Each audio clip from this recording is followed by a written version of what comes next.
আপোষহীনতায় তিনি, আপোষেও তিনি। বাংলাদেশের রাজনীতিতে তিনি এক নিঃসঙ্গ শেরপা।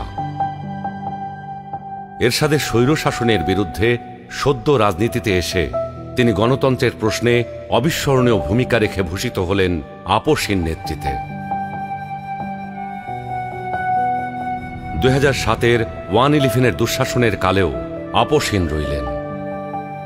নিজের এবং সন্তানদের নিরাপদ জীবনের প্রতিশ্রুতির বিনিময়ে গণতন্ত্রহীনতাকে মেনে নিলেন না।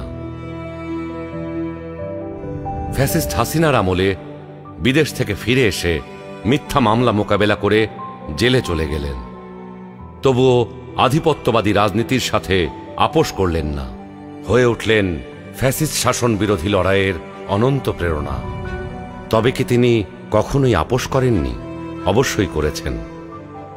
দেশের বৃহত্তর স্বার্থে অনেক গুরুত্বপূর্ণ মুহূর্তে উনি এমন সব বিষয়ে আপোষ করেছেন যেটা না করলে কেবল গণতন্ত্র নয়, বাংলাদেশের স্বাধীনতা সার্বভৌমত্বই বিপন্ন হয়ে পড়ত। 91 সালে তার পছন্দের প্রেসিডেন্সিয়াল পদ্ধতি ছেড়ে সংসদীয় পদ্ধতিতে চলে গেলেন বৃহত্তর রাজনৈতিক সমঝোতার স্বার্থে। বিরোধী দলের দাবির প্রতি শ্রদ্ধা জানাতে 96 সালে নির্বাচন করে অল্প কয়েকদিনের জন্য সংসদ অধিবেশনে বসে তত্ত্বাবধায়ক সরকার সংবিধানে যুক্ত করে ক্ষমতা ছেড়ে নির্বাচন দিয়ে বিরোধী দলে গিয়ে বসেন। 2008-এ একপেশে এবং অসমান নির্বাচনী ক্ষেত্রের কারণে পরাজয় নিশ্চিত জেনেও নির্বাচনে অংশ নেন গণতান্ত্রিক ধারাবাহিকতা রক্ষার জন্য।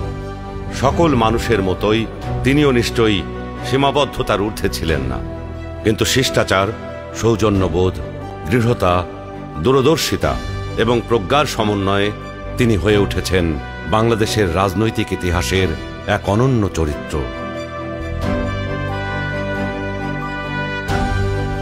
তিনি বেগম খালেদা জিয়া। আমরা সকলকে বন্ধু হিসাবে দেখতে চাই, কিন্তু কেউ যদি আমাদের বন্ধুর বেশে প্রভু হতে চায়, সেটা আমরা কখনো মেনে নেব না, মানতে দিব না।